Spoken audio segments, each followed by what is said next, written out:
Hello, welcome to Country Stitchers. I'm Liz. Hi everybody, I'm Deb. Wait, I don't think they can recognize us this way. No? No.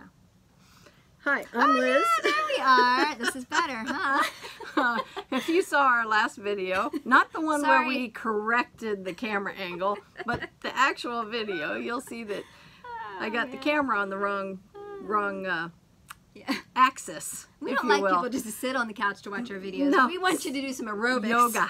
Yeah. I don't know what downward dog is, but it sounds like a good position to watch our video. Oh, man. On Oh, your gosh. head. Some of the comments were you were all so sweet Oh, though, gosh. and so nice. Yes. For our faux pas. I Sorry. think the first 1,000 comments, not one person mentioned that they even had a problem with it. It seemed like... But it was so nice. I mean, so funny too. Someone said Yeah. after they watched it, they loved it, but now they're off to see the chiropractor. That was cool. I did notice one Or I person had to had lay an my- equilibrium problem when Yeah. they were watching Yeah, it. or I had to lay my head on the desk, but otherwise it was good.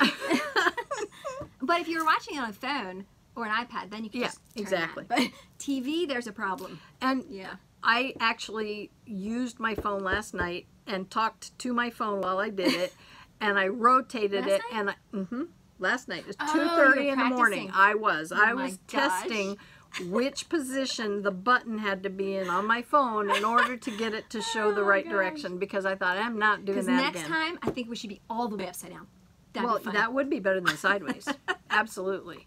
Oh, man. And so it wasn't anything, we thought initially, because it was a slow upload, that I thought when it wouldn't process, that maybe they got something goofed up when you said that in the Oh. comment. I thought, wow, maybe that's why it took so long. Maybe they got it mixed up in the upload. But it was us. And when I went back and I looked at it and then I tested that out with my phone, and then last night I'm thinking, okay. And so I'm standing in the hall with my camera at 2:30 in the morning, and I'm going, this is now with the button at the bottom. And I did this all the way around, and then I sat and I watched it over and over again. One day we have to make a blooper video. Yes, yes, we have some content for that too. Don't Never. kid yourself. Plenty of comments. Anyway. Speaking of comments, Thanks for sticking with us. Yes. Oh, my goodness. and we'd like to just mention some of the comments we have gotten in the last week from our viewers, and we also, I don't want to be remiss and not welcome our subscribers. Yes. And our new audience. Any of you who haven't been viewing our channel before, we'd like to welcome you too. Yes, thank you. And you want to lead off on the comments, Deb? Yes. Well, I have to say hi to all my fellow thread lickers out there. This is so much fun. man. One of these days we'll bring her to the dark side, I promise. And if you want to have some fun, read the comments on the last video. Oh, my family. Yes. Yes. Yes. Oh my gosh, that is the funniest thing. So anyway, that was really cool to read. And one of you likes to share your DNA. That's Oh, why that you was licked the funny. thread, yes. I like that. That was yes. clever. Very that I'm clever. just leaving behind my DNA. Yes, yes. See, there's even more reason to do it, Liz. Yes, I know. I know. I'll get there. It takes a while for me to learn new tricks. Oh. Oh goodness. All right. Well, let's see here. Laura Reed. She was cute. She gave us a very cute comment, but then she also she said she was glad to hear that we use glue in some of our finishing, because she actually got reprimanded one time. Aw, that stinks. I had been in a retreat class where there was a debate going on Yeah. between use Yeah. glue, don't use Yeah. glue. And whatever, whether you know, we're not gonna yell at you. Whatever you do, it doesn't No. matter. It's your piece. Yeah, exactly. So finish it however you'd like. I do, however, I don't glue my actual stitching piece to my mat board. I like to lace that on, and that is just personal preference. If you want to glue it, have at it. There's nothing wrong with it. I feel like I have more control over getting it perfect. I like my corners to be perfect and my actual threads to be perfect on Lined the up. sides. Yeah, so I just feel like I have more control if I lace that on, and then I will glue, you know, my other matting boards together if I'm covering them with fabric or felt or whatever. I'll do that. And the easel board we did, I mean, there was a lot of glue involved in that piece. But we also laced it. Yeah. We laced the stitching onto Right. the chipboard, and then we glued the two pieces of chipboard together. Yeah. So I'll do it both ways. Yeah, but poor girl got told what not to do. Yeah. Ride that train out real fast. Oh, goodness. And Mary, she wanted to know where we get our fabrics. Ah. So Deb gets hers at my stash. Yeah, I go to a store called Liz's. No. Liz's Closet. Yeah. And I have done that. But I don't know, 3 different areas. When we travel, we'll go to really awesome stitching stores, and then it's really nice because you have it all right in front of you. Or your local LNS if you don't have one. Of course, online orders. So many different shops and stores and Etsy shops. And Yep. So there's not really a place that we say, oh, we need fabric, and that's where we go. It's kind of open. It's all open. If we're going on a retreat soon, we save those purchases so that we can play with the fabric and look at it when we're there. And oftentimes when you're on a retreat, if you're going to a convention, they'll have vendors there, like that Primitive Stitcher Society we went to the Merchant Mall. Yes. They had a vendor there. Yeah. Craft Gallery? Great fabric. Craft Corner. I don't want to anyway, say they had almost like easels. And you know they those had drying their racks you fabric. put your clothes on?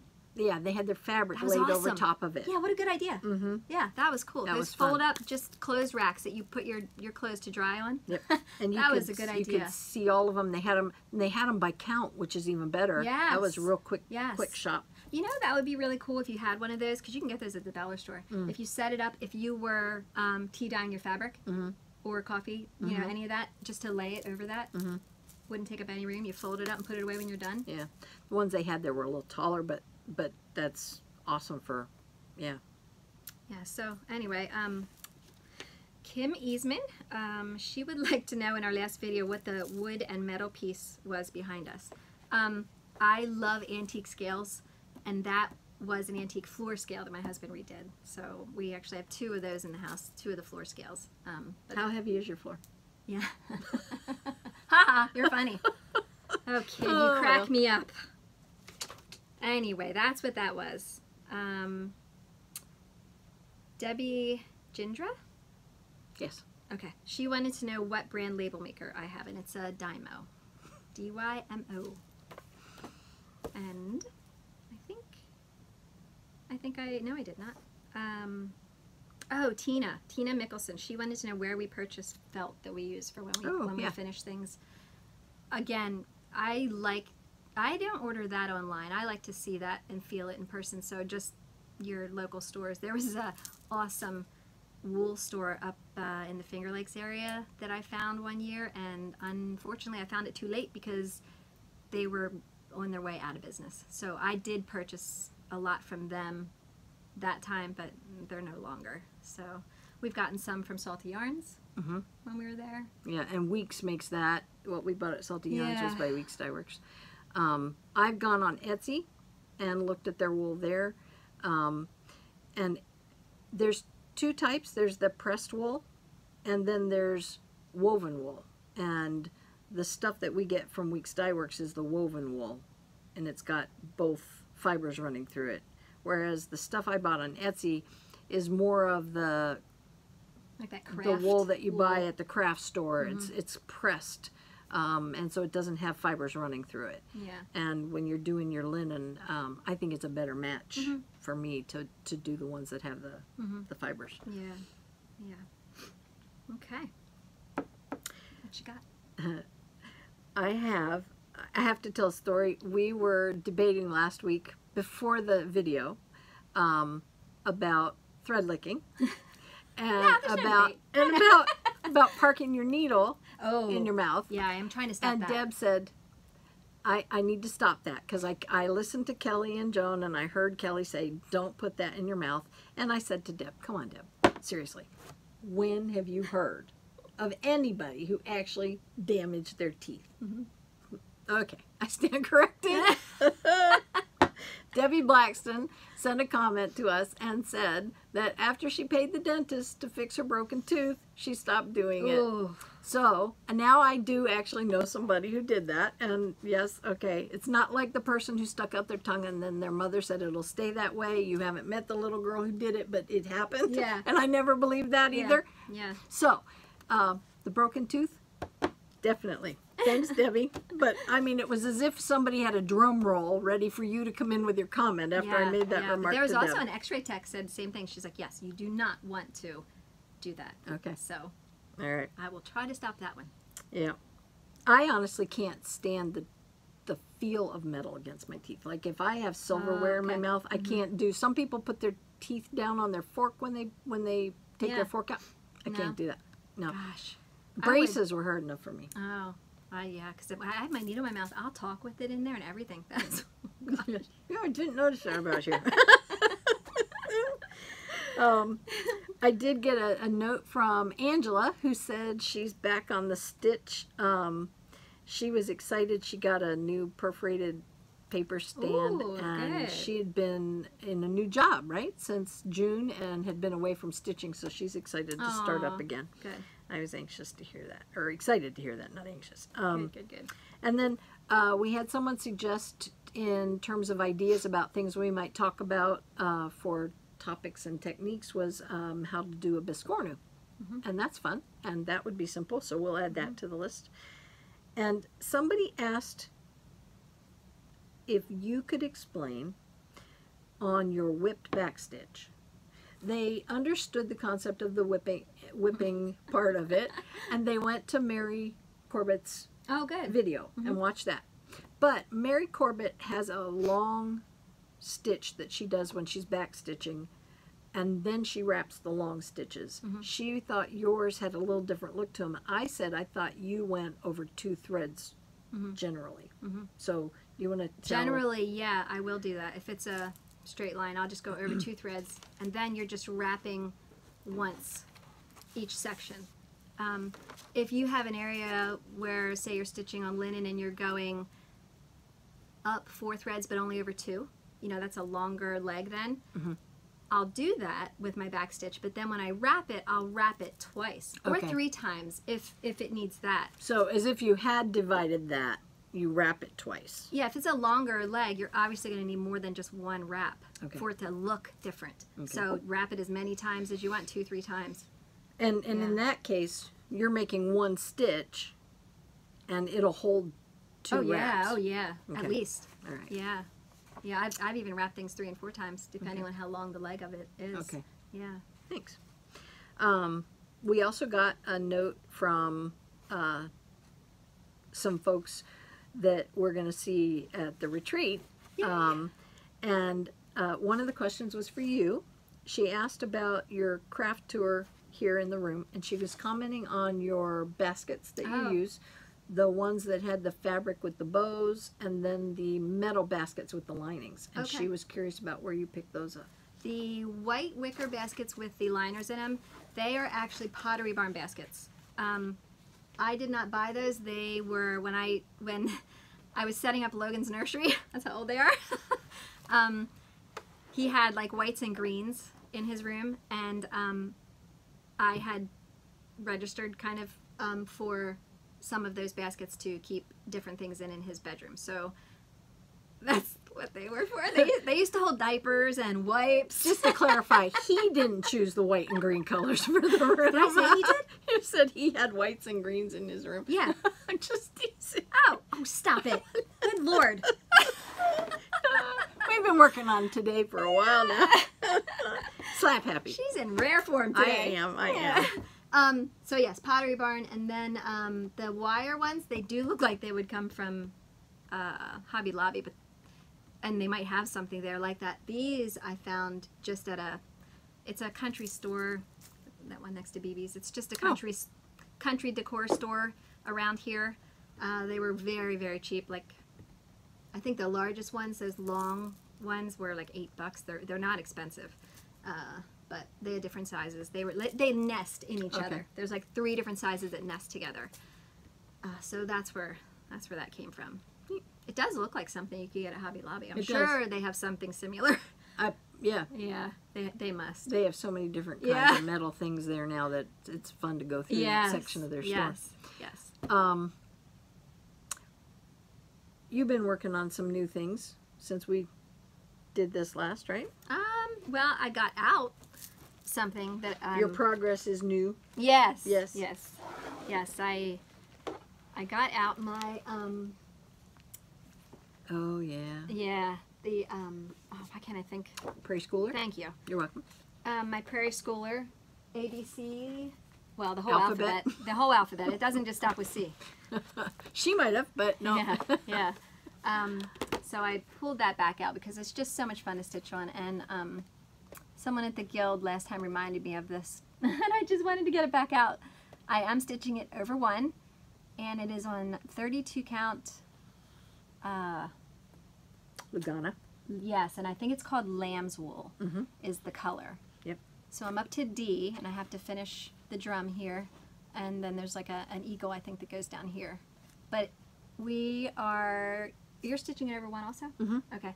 So there's 27 blocks altogether, so we're going to do 3 across and 9 down.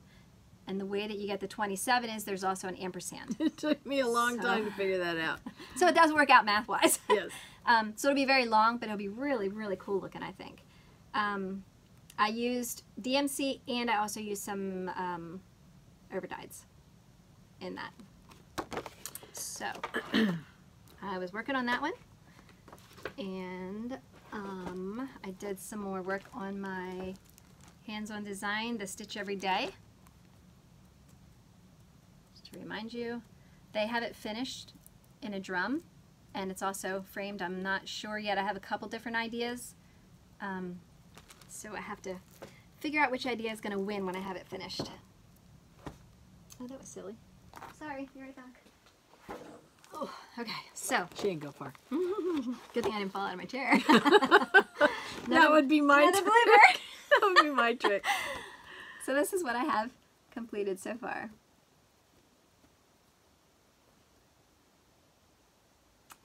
And I think I had mentioned last time that I had changed colors and fabric because I wanted to start the design, but I did not have anything that it called for. So I just kind of did my own thing there. So other than that, I had Michelle's piece. Michelle Garrett, aka Bendy Stitchy. I had her round robin piece over the weekend and was able to get that finished. We got stuck in traffic behind an accident on the way home, and it was perfect.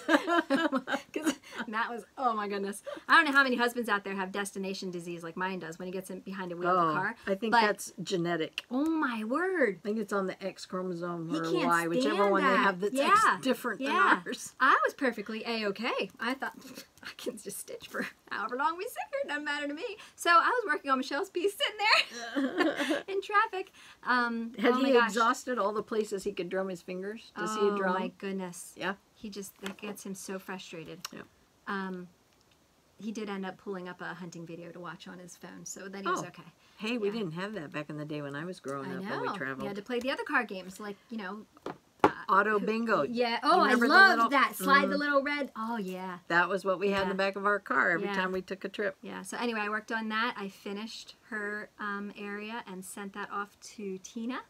And if you didn't get to see Michelle's last video, she actually holds up a finished Wendy in our group. Hers is finished now, and it's on its way back home. And it looks so pretty. So Michelle shows that and holds that up. Everybody just did. It's so cool because ours, each block is different and it looks beautiful. It really complements, you know, it just looks so pretty. So it's exciting, and we're getting there. We're almost on the last leg of it. Good. So yeah. So that's what I worked on this week. Okay. Oh wait, I worked on one more thing. I'm doing a little fall design. All I got done was, well, it's not finished, but it's a little pumpkin. And we were given this little kind of like put together kit at one of our retreats, Salty Yarns. And I can't show you the pattern. There's no picture of it finished. Yeah, it's just the there's design. not.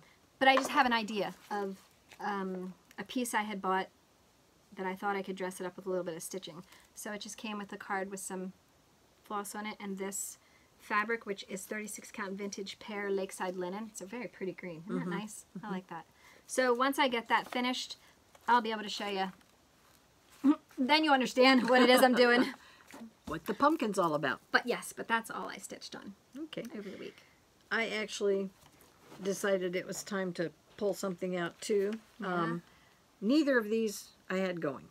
I decided to go pull something new out. So I pulled out this little needle roll that I have looked at. I got this pattern at a... That is so pretty. Yep, at some kind of a swap. I forget what we were doing. Might have been a stash swap. And there's not a lot of stitching. But it is so fall with the little leaves and acorns. So I picked out some fabric. Oh, and a squirrel. Yep, Cute. a little squirrel at the bottom. And I need to ask you for color number 3787 Okie dokie. before I get out of here today. Okay. Anyway, those are the colors. Oh, and, that's pretty. And they just make the leaves and then the acorns, and at the bottom is a squirrel. Very cute. So hopefully I'll have him to show you before too long, because it's definitely something that shouldn't take too long to do. Nice. And this other one, on the other hand, is something I've had since, maybe 3 years ago. No, oh No, my it was on the gosh, calendar, that just wasn't it? says last year. Yeah. I didn't think, boy, this haunted me. I thought this was a lot longer that I'd been sitting on this one.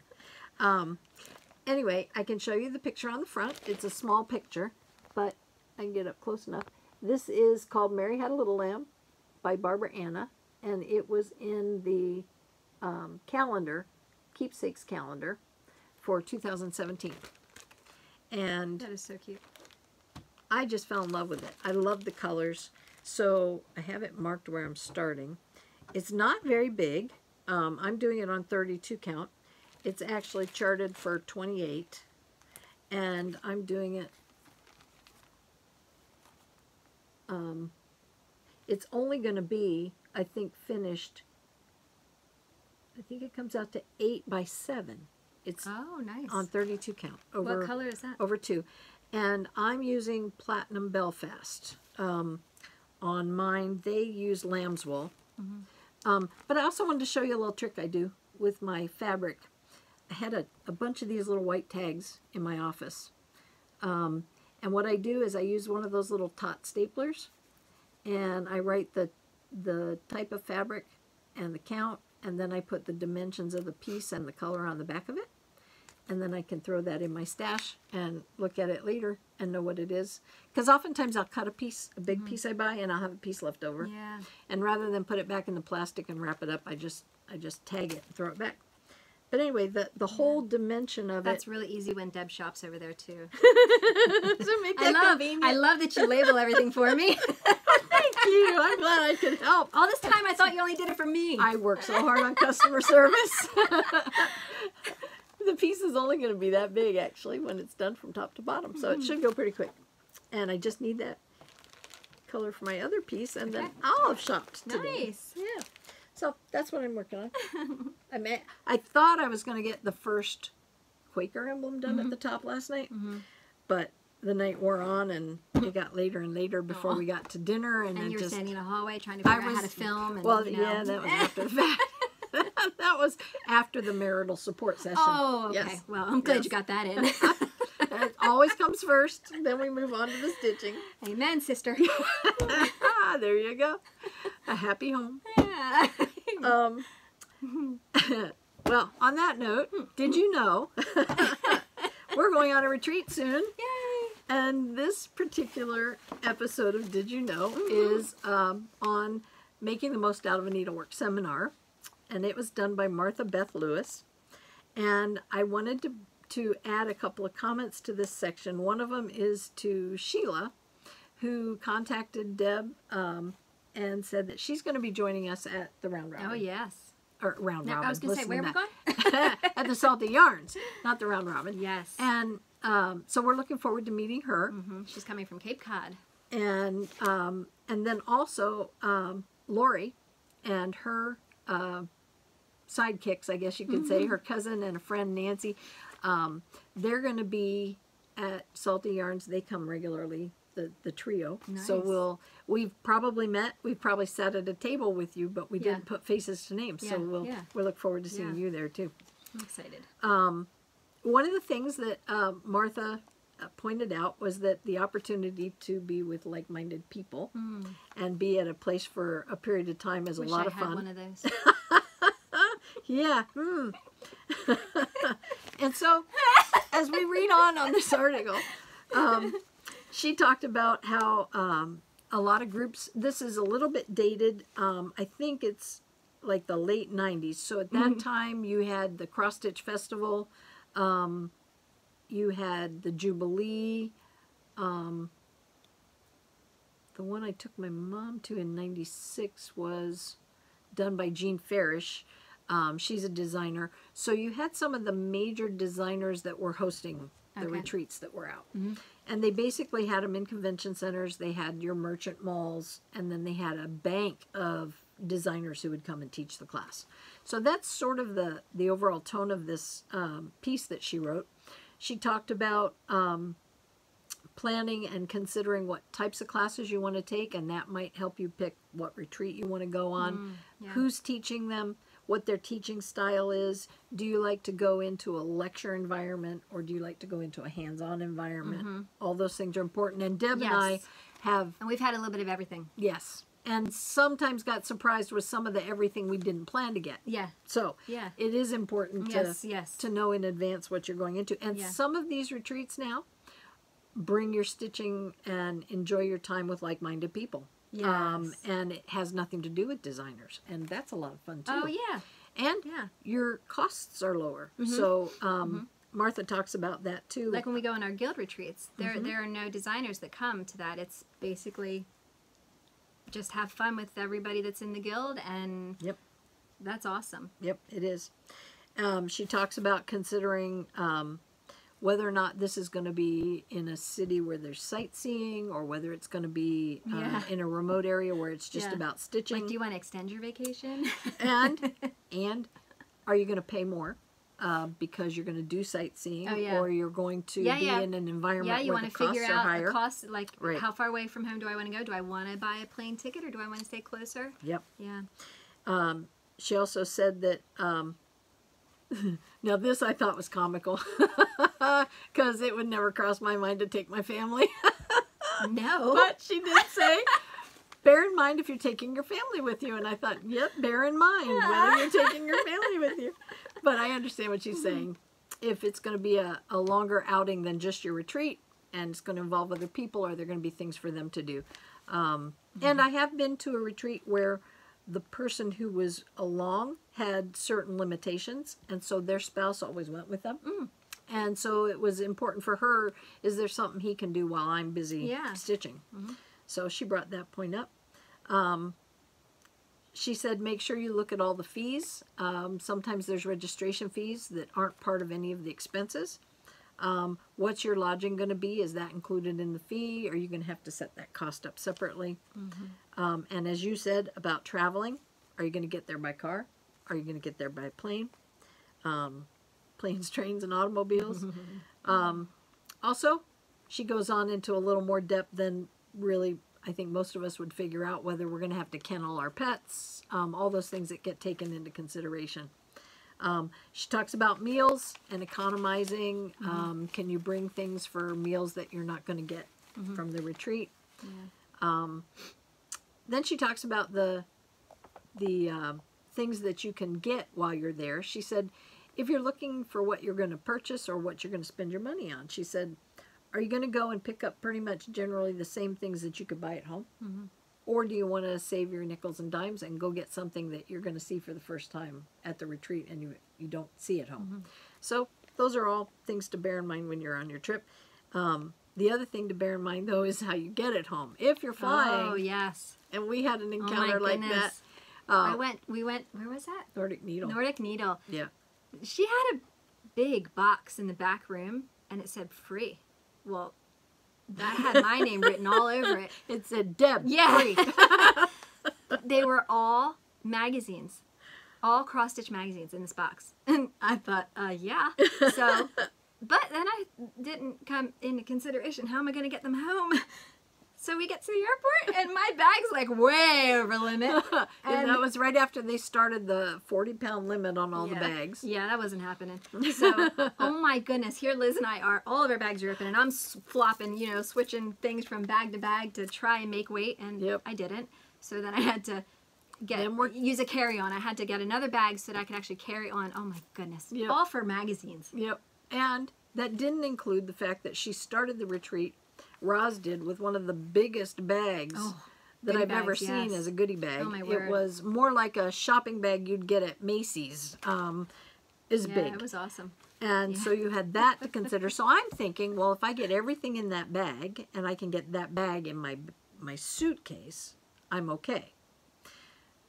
No, because that weight of that bag, once I got everything in it, tipped the scales. So we ended up getting it done. But what she also offered, and she knew in advance with all of her experience, Roz did, that you're going to have to ship some of this home.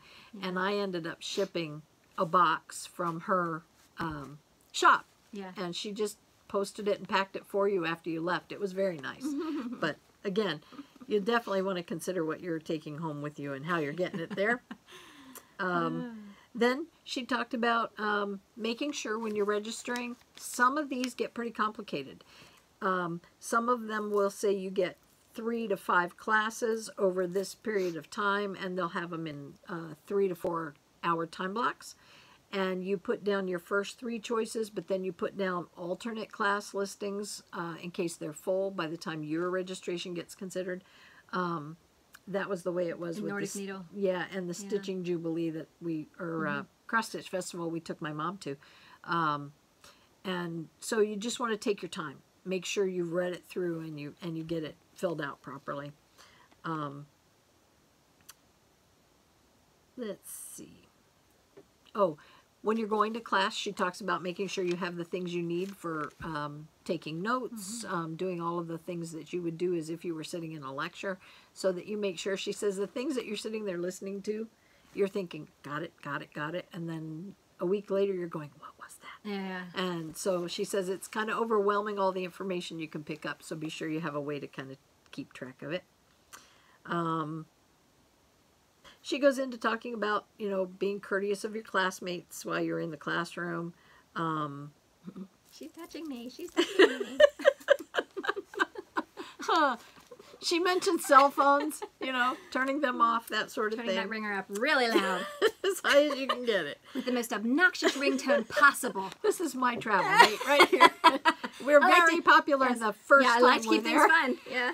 Second time, not so much. I like that ringtone. Mom. Yes. Oh my goodness. The first time I heard that, I was convinced somebody was standing there with their child. Or the one that goes blah, blah, blah.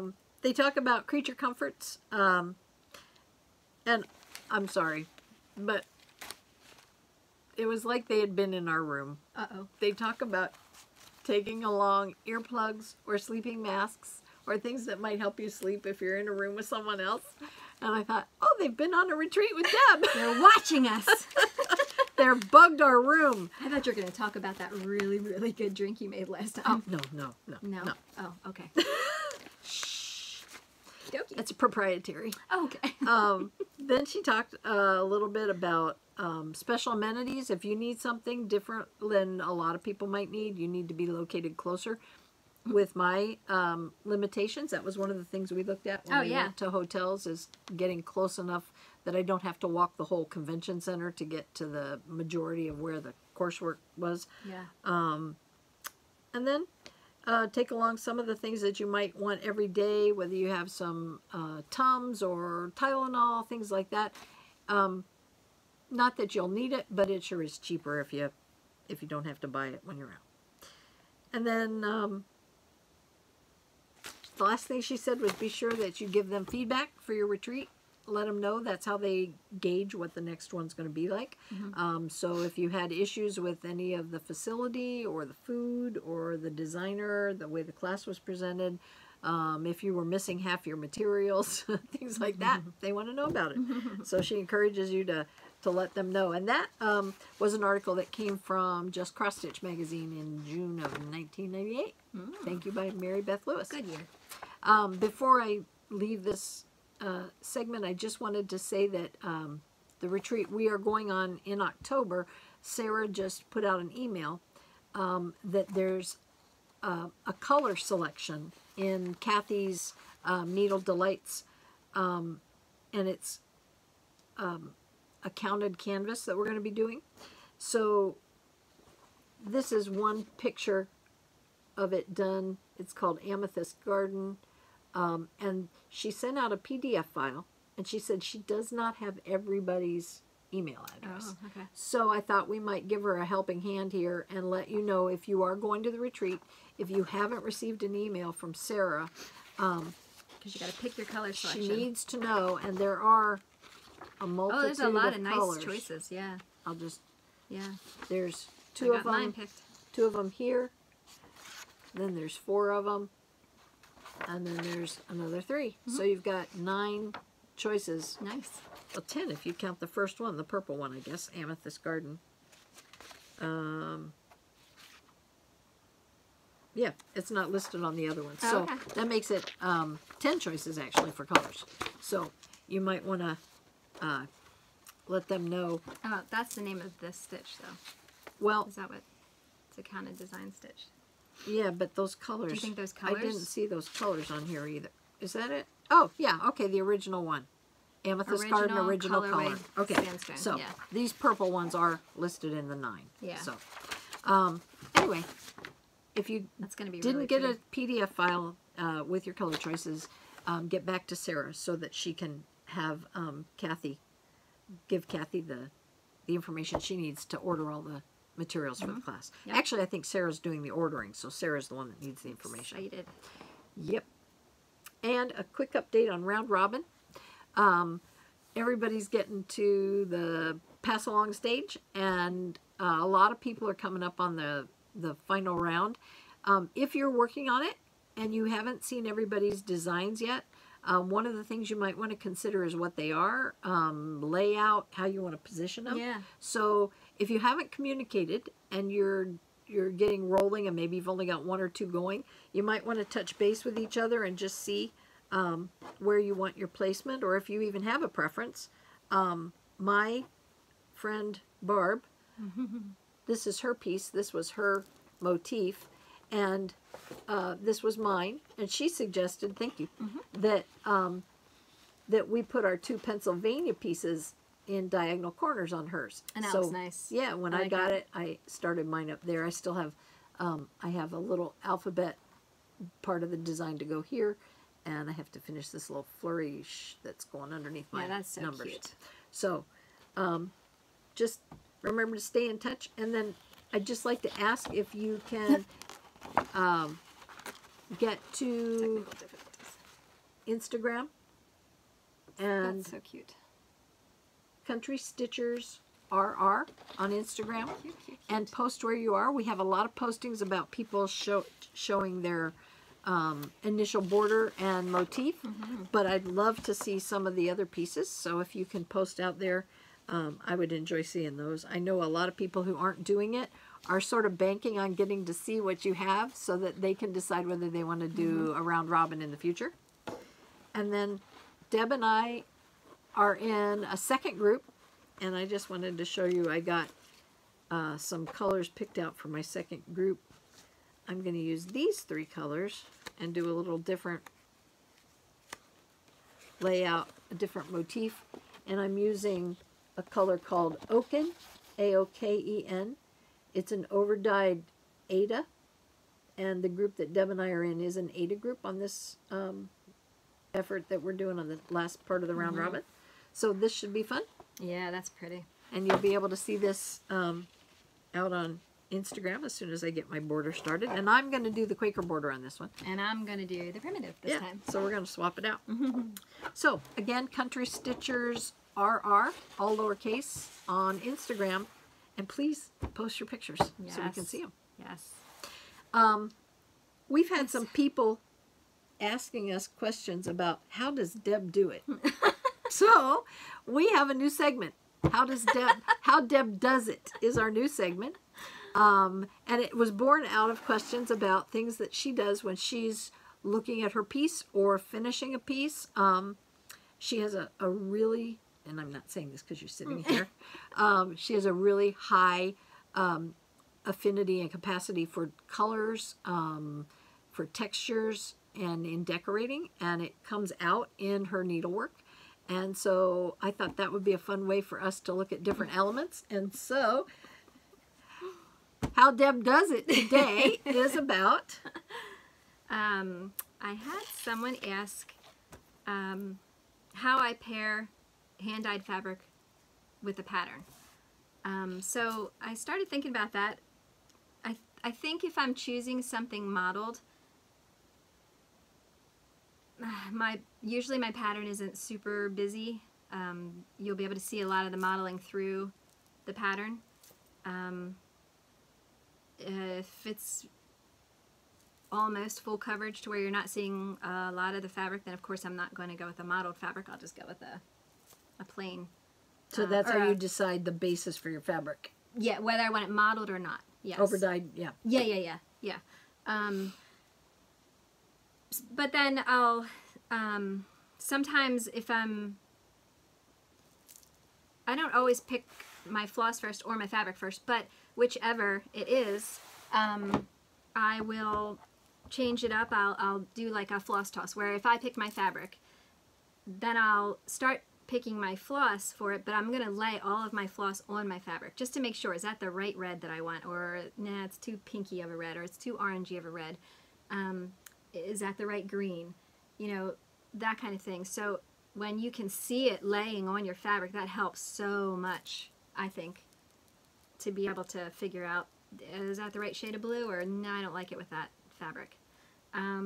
So a new person learning this, they might decide whether they want just a plain fabric or an overdyed by the type of pattern, and then if they're going to use the colors that Like it's called for, then they'll use those colors and look for a fabric based on those colors that are in the pattern. Yeah, I mean, if you're not crazy about the called for colors,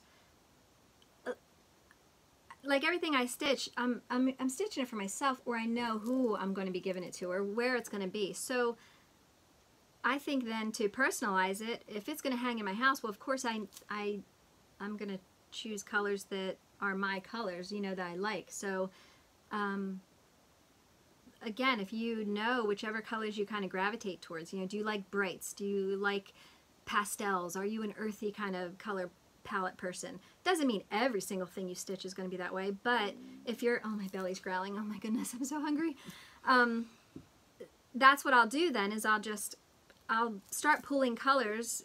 You know, if there's a pink in that pattern that I just really don't like, then I'll change it. I'll pick something that I do like.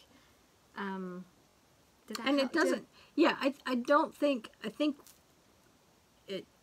it doesn't necessarily mean if she wants to change colors that she's going to take a design and then toss everything out the window and start from scratch. Although I do.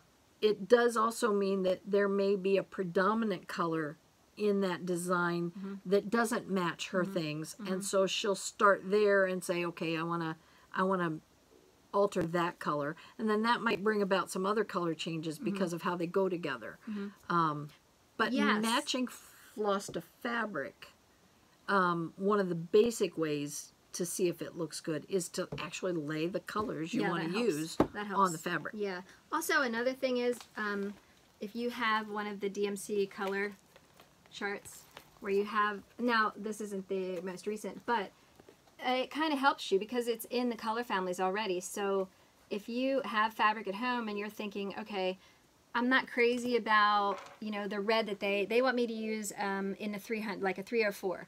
Well, maybe you don't want it to be that color red. Maybe you want it to be a warmer red and you want to go with like 350 or 349. That way, you know, you can kind of see, and this will help you at home to maybe choose some of the color families that you like, or which ones you like to see together.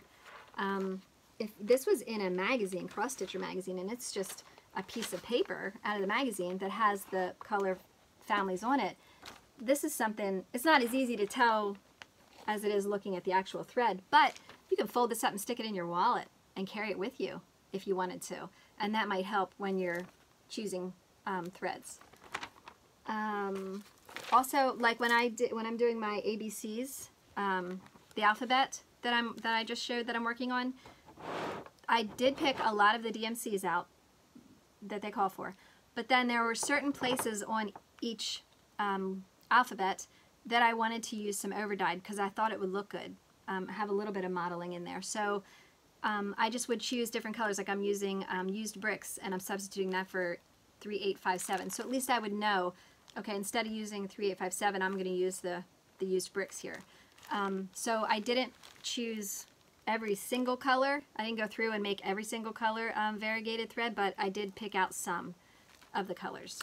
When we did that, we were on a weekend away. It wasn't a retreat, like a class retreat, but we knew we wanted to do that project. So we sat there and looked at our patterns, and if there was a predominant color in the pattern that looked like it would show the variegation of an overdyed floss very nicely, then we would pick a color and say, okay, let's use an overdyed floss on that particular pattern in that color. So that's kind of how we determined it, and a lot of it had to do with how often that color was used and where she's trying to steal my pieces, and where it showed up. See, I think you can kind of see the red in the house, in the drum, the 3371 I think is the like a dark brown that they want you to use, that almost black brown, and yeah, 3371. So instead of that, I chose Blackbird, which has a variegation of going from a black to from a really dark brown to a black. So it's not a huge variegation, but it's just enough to give you a different look. So anyway, so that's what I do there. If that helps at all. Yeah. Okay. It does. All right, wonderful. Well, that was our subscriber tribute. So we want to say thank you very much to all of our subscribers, new and old. We want to just give a big thank you for that. I stuck this on the wrong thing. I want to show you today's winner is Amy Kilburn. K-I-L-B-U-R-N. Kilburn. Amy Kilburn. So you will be getting 2 ornaments. This, the Heart's Content, the tree there, and the cranberry ornament. There you go. And they are both the Heart's Content. So if you can get a hold of us, we will get your patterns right out to you. So congratulations, Amy, and thank you very much. Thank you, thank you, thank you. And we had a little bit of an experiment on some Distress It we played with. I'd been told that you could use some crushed walnuts. So I soaked them, simmered them, boiled them, anything I do to see how much color I could get out of it.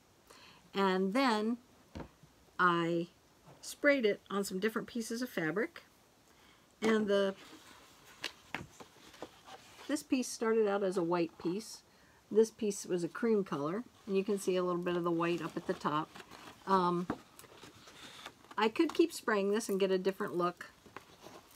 I didn't get as much of a difference with the color I had as I thought I would, but it was just kind of fun to try.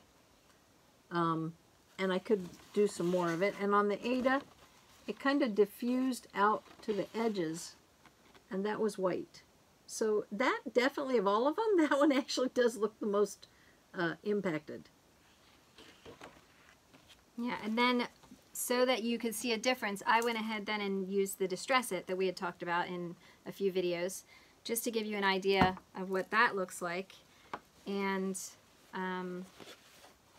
actually, I'm quite happy. I think that'll be really, really cool to do this. So I also used 3 different color linen, and I sprayed the bottoms like fully, just so you could see how dark it does get and what the difference is going to be. And that is quite a difference. Much different than what we got with the walnut shells we used. Although, Liz, that was only, she sprayed that once. So if she kept spraying, you know, but that's a lot of work to go through. This, you just seriously spray it on. So if you did this and you didn't saturate it, you know, and you just kind of held up your fabric and modeled it with this, that would be really cool looking. because it definitely, this is the medium also. They come in 3 different shades, the light, medium, and dark. So that is quite a difference. It's very pretty. So that gives you an idea. I know some people wanted to see what does that look like, and so hopefully that helps you out. I like that. I'm excited to try that on an actual piece and use it. So, good deal. And that brings us down to Gadget Corner. Yes. Also, real quick, wanted to say, because I forgot to do this during our giveaway, but Liz and I have another pattern that we would like to pass on. If anyone is interested, just leave a message in your comment section about the Needlework sampler. Just try not to say giveaway, because I know people say that there's other people then that can kind of steal the gift and they're not really stitchers. So if anybody is interested, this is the pattern. Very, very cute and pretty. If you would like to own this, then give us a shout out in the comment about the Needlework sampler, and we'll let you know who wins that next video. Very pretty. That's a nice size too. Very cool. All right, Eileen Bennett. Mm-hmm. Pretty. Okay. This time around we're going to look at things that we use in beading, and I had picked out a few things that I use mostly to contain or to pick up my beads, or to make it easier to pick them up. There is a fabric out. You can buy it at beading stores or in fabric store. It's kind of a spongy type of fabric, and your beads don't roll as easily, and they stand up on it, and that way it gives you sort of a soft surface when you're picking it up with your needles, or if you're using a gadget like this little bead finger. This has a Velcro side. It's a sticky adhesive back on it, and you can change them out. They come with a set of 8 tabs, and you just replace it if it gets full of threads or lint or anything that keeps them from sticking to your bead. And you lay that down on top of your beads, and it picks up a fingerful.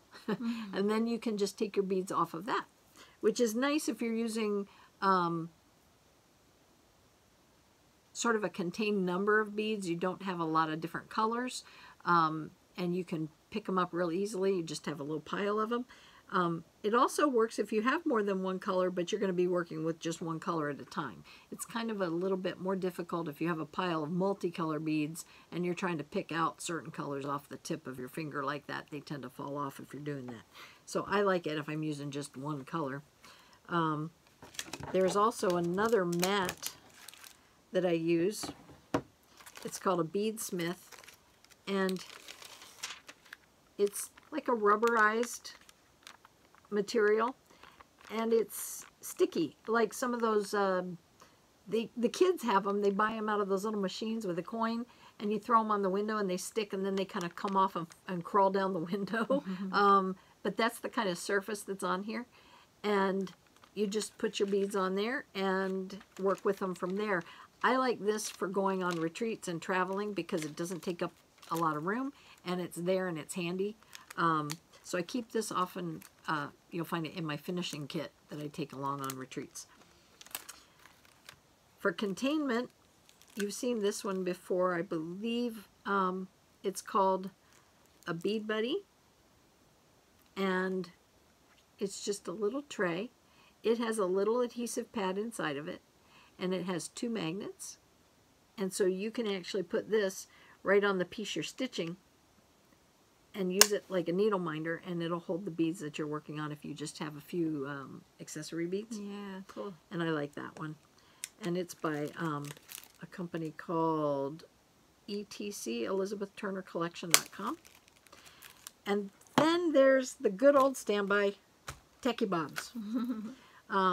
They come on a little card like this. And you won't find a bunch of similar ones. I don't know how they market them, but they all seem to come different in the store. You'll walk in and you can find just about every color combination. I have one that says Happy Halloween over and over and over. They had a vintage Halloween one I looked at for a long time. I thought it was really cute, but I already had 4, and I thought that was probably more than I needed. But if I'm doing a Mill Hill kit, these are great because I'll just put the whole thing right in the kit when I'm not working on it. So that's why I have more than one, because I'll do more than one at a time. But this is magnetized here, so your needle can stay put. Both sides are sticky, just like the pad that I showed you and that little box. And the nice thing is, this one closes up tight, and you don't have to worry about putting your beads in anything else when you stick it away. That's what I use that for my ornaments all around. Yep. Because there's so many beads. Yep. And then the back of it is a sort of a sponge surface. It's like a non-slip surface.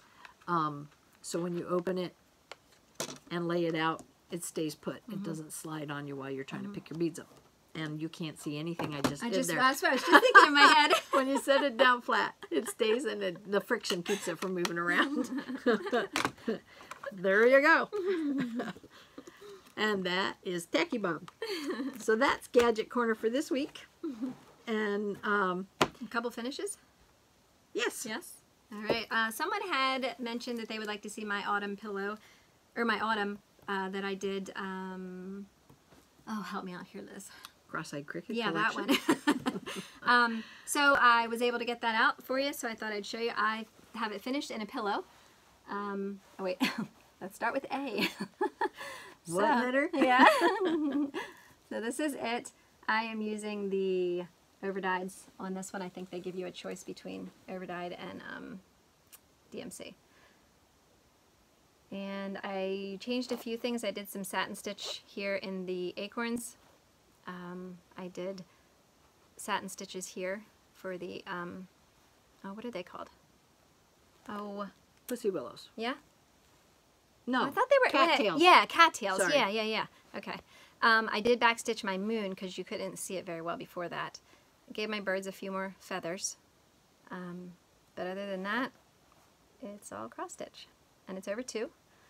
I cannot remember the count of this fabric. But it turned out really pretty, and I just have a kind of like a velvety green, celery green that goes on the back of it. So that is my finish of autumn. Okay. I brought along something that I had done a while ago. I mentioned when we were talking about stitching. I can't even remember how long ago it was, but I said I had the first project I did in a class at a private school I was going to, where we had to design it, lay out the colors, and we had 9 squares on the canvas. Well, this is the piece. It's still taped in its original tape, and we had to do a different stitch in each square. That was the object of the class. I can't think of anything to do with it but make a pillow, and maybe I actually should do that. But I'm going to have to read up on blocking needlework with yarn. I don't know exactly how to do that, and it definitely, after all these years, needs stretched. So I also have a little piece, and what I'm showing you here is I have a bin of things I've stitched that I stuck away and haven't finished. But this little guy, I was hoping maybe somebody might have an idea. It was a free pattern of what I might do with this, with that size fabric, that would just be different than your typical little pin cushion, or I didn't figure I want to frame something this size, but maybe somebody has an idea what I might be able to do with that. Would this fit on one of those spools? Like if you wrapped it this way? I don't know. I'd give it a try. That would be cool on a black spool. Yeah, it would. I rhyme. Cool on a black spool. Then I had 3 pieces I did quite a while ago that were seasonal out of cross stitch and country crafts, I think it was, or cross stitch and needlework. That was summer. And that's on Ada? I did all of these on Ada. And then fall. I really like the fall one. That one's pretty. And in case you can't tell, I believe this was Deborah Lambian was the designer.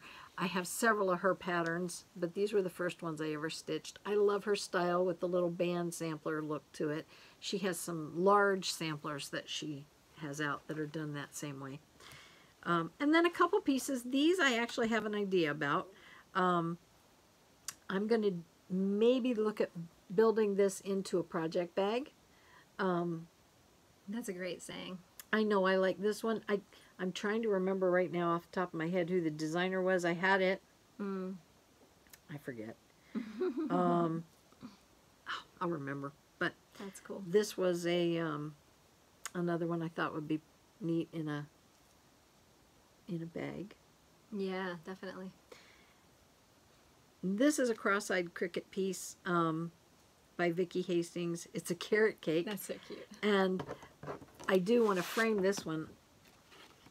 So the next time Deb and I go to the frame store, I'm going to take this along and I'm going to have that one framed. Oh, that is so cute. And I had fun with this. I did switch up the stitches. It was all cross-stitched, but I changed the texture to make it look a little different on the plate, and I did some specialty stitches to give it texture where the color changes were. I had fun with that one. This was a little one I did just to put in my stitchy corner. And again, it's on a big piece, so I don't know whether to put that on a bag. I think it would be good on it. I think it would be cute on a project bag. And then this last one was a Mary Englebright. Yeah. And it's on Ada. It was the only piece I've done on black Ada. That was really why I did it, and it needs cleaned up. But, and I used some black blending filament around the edges. Probably doesn't show up there, but it does sparkle a little bit by itself. I'm not sure exactly what I'm going to do with that one. So, I did kind of bring those along because I wanted to show you something I had going on that was just sitting. We'd like to thank you for joining us today. Yes, thank you very much. Thanks for And hanging out with us again. we look forward to seeing you on our next episode. And as usual, always, share the joy of needlework. Thank you. See ya.